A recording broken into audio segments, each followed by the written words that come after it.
केंद्रीय कैबिनेट ने सरकारी कर्मचारियों के लिए बड़ा ऐलान करते हुए उनके लिए एक नई पेंशन स्कीम की घोषणा कर दी है। इस नई स्कीम का नाम है यूपीएस या यूनिफाइड पेंशन स्कीम।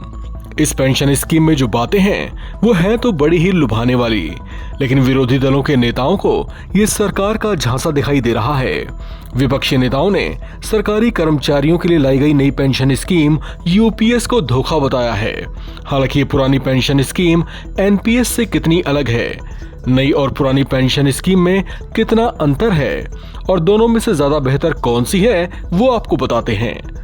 सबसे पहले हम आपको साफ कर दें कि नई पेंशन स्कीम यूपीएस सरकारी कर्मचारियों पर थोपी नहीं गई है, बल्कि उनके सामने एक विकल्प के तौर पर रखी गई है।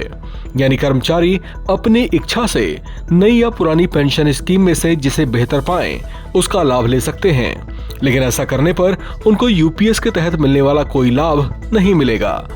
चलिए आपको बताते हैं कि पुरानी पेंशन स्कीम एनपीएस की तुलना में नई पेंशन स्कीम यूपीएस कितनी अलग है।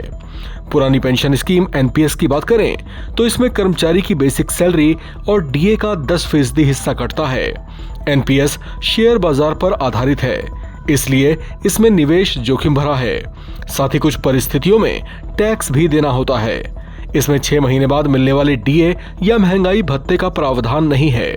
रिटायरमेंट के बाद निश्चित पेंशन की गारंटी नहीं होती, यह एन्युटी पर निर्भर करती है। कर्मचारी को बेसिक सैलरी का 10% हिस्सा कंट्रीब्यूट करना होता है। इसमें सरकार अपनी ओर से 14% हिस्सा देती है। इस स्कीम में रिटायरमेंट पर पेंशन पाने के लिए एनपीएस फंड की कम से कम 40% रकम की एन्युटी लेनी होती है। अकाउंट होल्डर की मौत होने पर एनपीएस में निवेश की रकम का भुगतान नॉमिनी को किया जाता है। अगर नॉमिनी पेंशन लेने का इच्छुक है तो उसे इसके लिए एन्युटी खरीदनी होगी। इस स्कीम में प्राइवेट कंपनी में जॉब करने वाला शख्स भी निवेश कर सकता है और उसके फायदे उठा सकता है। जो लोग रिस्क लेकर हाई रिटर्न पाना चाहते हैं वे इस स्कीम में निवेश कर सकते हैं। साथ ही रिटायरमेंट के बाद पेंशन भी पा सकते हैं। अब नई पेंशन स्कीम यूपीएस या यूनिफाइड पेंशन स्कीम की बात करें तो इसमें हर 6 महीने की सेवा के बदले मासिक वेतन, जिसमें वेतन प्लस डीए का 10वां हिस्सा जुड़कर रिटायरमेंट पर मिलेगा। ये शेयर बाजार पर आधारित नहीं है, ऐसे में इसमें कोई जोखिम नहीं होगा।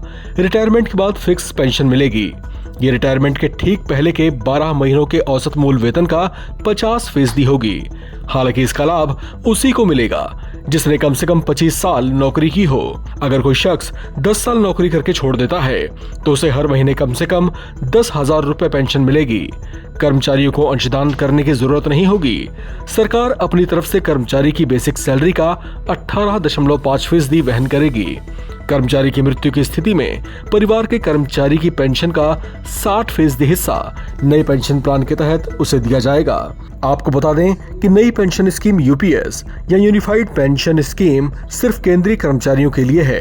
हालांकि राज्य सरकारों को भी ये विकल्प दिया गया है। इस खबर में फिलहाल इतना ही। बाकी अपडेट्स के लिए आप बने रहें एनबीटी ऑनलाइन के साथ।